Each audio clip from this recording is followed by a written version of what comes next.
Alright guys, Papa Pepper today with what you probably didn't know about opossums. So the first thing I'm going to start with is the name. The name is actually opossum. It's not possum. It actually comes from an Algonquin word from the natives here, which means a white animal. And as you can see, it's got a nice white face. Check them out, right? Pretty crazy. Now, a lot of people think these are a rodent, like some sort of big rat, and I'll tell you what, you look at that face, you look at this tail, you may get a little bit of that. It kind of looks like a big rat, right? But they're actually marsupials, and they're the only kind of marsupial in North America above Mexico. So in the United States and Canada, this is the only marsupial that we've got. Now, marsupials like kangaroos and others are usually associated with Australia and stuff. There are some down in South America too, but this is the only one that we've got here. But as far as individual species, we've got over 100 individual species of opossums. So that's something interesting to think about. Also, a couple very, very interesting things about these guys. Number one is, you know how different animals have different, kind of names. Like if you had a goose and a gander with a gaggle of goslings, you'd be talking about a male goose, a female goose, and then a bunch of their babies. Well, the males, which I think this guy is, if I looked right, I'll have to check again. I just caught a glimpse of them. But the males are actually called jacks, and the females are called jills. And then much like with kangaroos, the little babies are called joeys. So something very, very interesting to think about. These guys are going to be part of the nature's cleanup crew too. They're an omnivore. They'll eat all sorts of stuff that they encounter and find. But also, they will eat dead animals. They'll eat carrion, and like many animals, they need a lot of calcium. So if you notice, like deer antlers that shed, or animal carcasses in the wild, as far as the bones, one of the reasons they don't fossilize is that animals come by, especially in the winter, things like squirrels and rabbits, and they actually gnaw on the bones and remove some of the actual material, and that's one way that they get calcium. These guys have actually been known to eat entire, small rodent carcasses, where they'll just nibble on all the bones and eat them up. Look at that face, huh? I'm hoping, if you look at these teeth, guys, they've got over 50 teeth, and because they're a marsupial and not a placental mammal, they can only replace certain teeth, where most placental mammals are going to have what they got is the baby teeth, and then they have the bigger teeth that come up later. So another thing, we talked about this guy looking somewhat like a rat, right? But this tail is actually a prehensile tail, which means they can grab with it. Now, some people think that they hang on with their tail and they sleep upside down from the trees. They don't actually do that. They can hang from their tail up in the trees, but they don't actually sleep like that. And they actually have been seen carrying things with their tail. So they use it kind of like a fifth hand, which I don't know about you guys, but you ever show up with 2 bags of groceries at the front door, you could probably use a prehensile tail sometimes, to fish your keys out of your pockets or something like that. Now, one thing about these guys, like I said, people think they're often just like giant rats, that they're these, dumb animals out in the woods. But these guys have an incredible memory, especially for food. So, for instance, they did some tests, and as far as just finding their way back to food, and these guys were better than dogs and better than rats as far as knowing where food was. Now, this guy we were able to live trap because it was coming to a certain area of our garden in search of food every day, and I was noticing the activity. So last night I set up some traps, and sure enough, the children informed me this morning that we had one. So I thought, okay, well, before we relocate it, right, we'll make a quick video here. So they're incredibly smart like that, and then they're also really good at mazes. So they're not quite as good as humans at finding the food, but we would kind of expect that, right? But they are even better than dogs and rats, which is crazy. So a couple very, very interesting things about this guy. I'm getting into the good stuff here.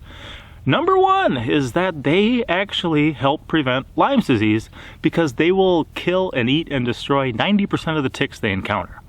So these guys are tick-eating machines. They're kind of like marsupial guinea fowl almost. Guinea fowl are really known for reducing tick populations, helping to control the spread of Lyme's disease and stuff like that. Like, these guys don't even really get Lyme's disease, and they definitely eat a lot of ticks, which is useful and helpful. So if you ever seen like grooming monkeys, you'll see them grooming each other, and then when they find something, you know, they just eat it. Well, these guys, much like a cat, they groom themselves, and then when they encounter a tick, they just eat it up, they gobble it up. And like I said, like 90% of the ticks that they encounter, they will actually eat, and they can take out thousands of ticks in a single season. So pretty cool to have around, pretty good for that. Another thing, they rarely ever have rabies.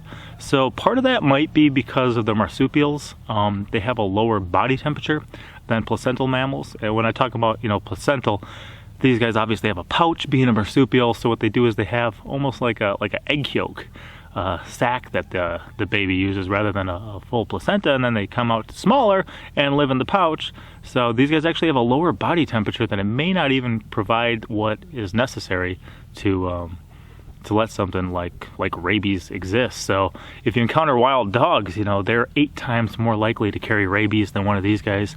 And besides rarely ever getting rabies, these guys are mostly immune to snake venom, especially the North American pit vipers. So when we talk about rattlesnakes, and we talk about copperheads, and we talk about water moccasins, these guys get bit by them, it doesn't really faze them, like, at all, which is crazy. And one reason that people, you know, especially medical people and stuff, are always looking at new things and different things to check out and to think about, and finding these animals with these incredible capabilities and being like, wait a minute, what? Like, that's true?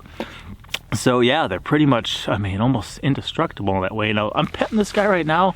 This fur is amazing. They actually used to use them for pelts, you know. It's a very kind of luxurious, nice colored, kind of with the grays and the blacks and the whites and different things there. So pretty cool.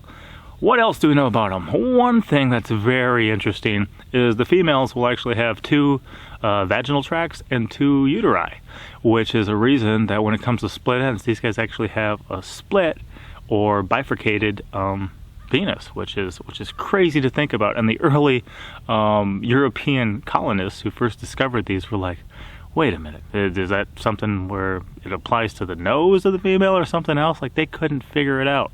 Okay, we're back. My SD card filled at the same time my battery died, so I have to add this onto it. Anyway, these guys, plain possum, right? Should actually be plain opossum, but they can fake, you know, being dead. And they're pretty convincing at it, but what you may not notice is it's not voluntary.